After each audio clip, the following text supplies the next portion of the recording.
أعوذ بالله من الشيطان الرجيم بسم الله الرحمن الرحيم والصلاة والسلام على رسوله الكريم سيدنا محمد وعلى آله وصحبه وسلم يا السلام عليكم ورحمة الله وبركاته leen di nuyu di leen ziar bu baax di leen jaajëfal ci topp gi kon tey ñu fas yéene àndaat ak yéen ci suñu bind yi nga xam ne tàmbaloon nañ ko ci téere bi nga xam ne mooy an-nahwul waadih muy jàngale wàllu naxwu muy grammaire ci arab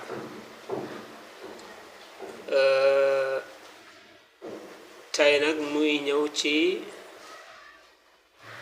taqsimul fi'li bi'tibari zamanihi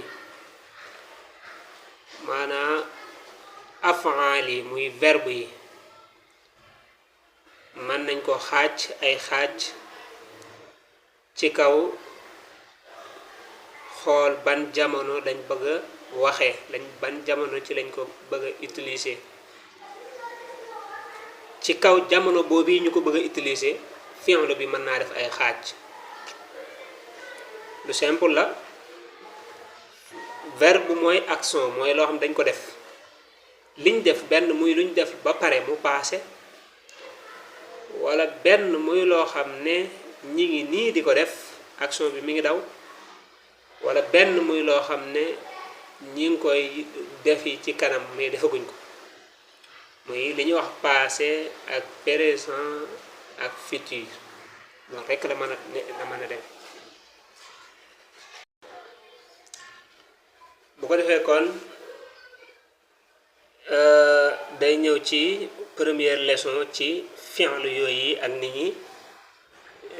leen di xaaje ñetti xaaj ci kaw rekk xool jamono biñ ko bëgg a jëfandikoo kon li njëkk mooy dañuy indi alqaida li mu jàngale mooy alfi'lul maadi huwa kullu fi'lin yadullu ala xusuli amalin fi zamani almaadi alfi'lul maadi mooy fi'l boo xam ne dafa passé verbe boo xam ne passé na am na ba pare wax ji am na passé na kon wax ju passé jooji jëf jooju passé muy xam wax la moom jëf la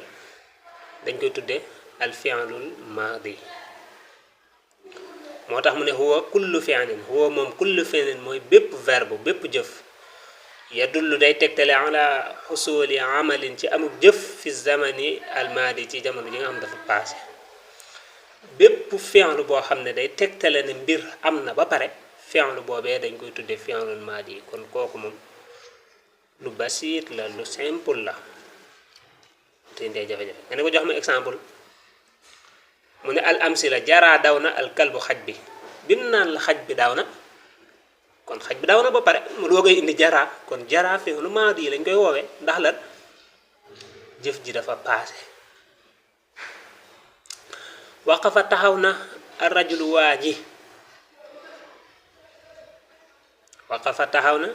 ar rajulu waa ji nan la waa ji taxaw na fekk na mu taxaw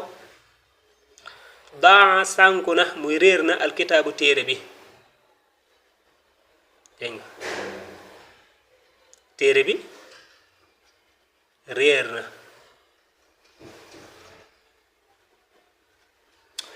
bi mu naan la téere bi réer na kon fekk na mu réer kon daa fi'lu maadi la daqat sone na as-saa'atu montar bi as-saa'atu montar bi sone na jaa at dikk na al bintu xale bu jigéen bi dikk na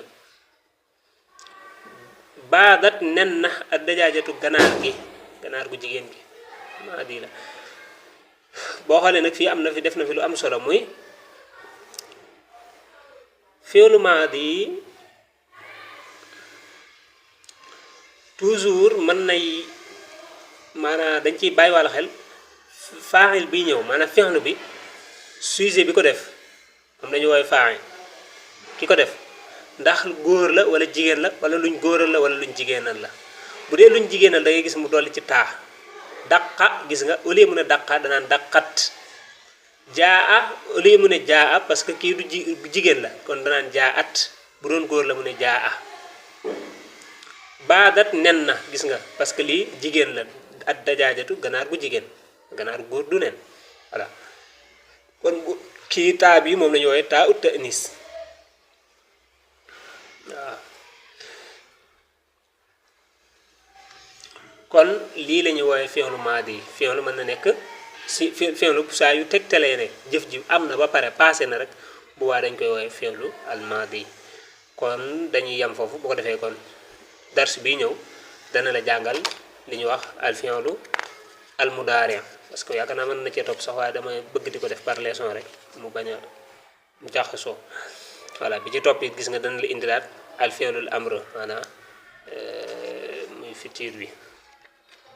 voilà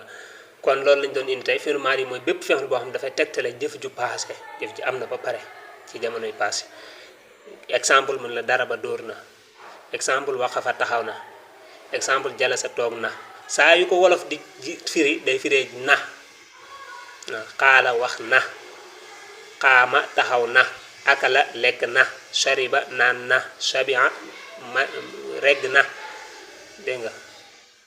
ko et cetera dégg nga bu dee fii muy la halumma jarra waaw halumma jarra muy et cetera kon foofu lañ ci taxaw salaamaaleykum wa rahmatullahi wa barakatu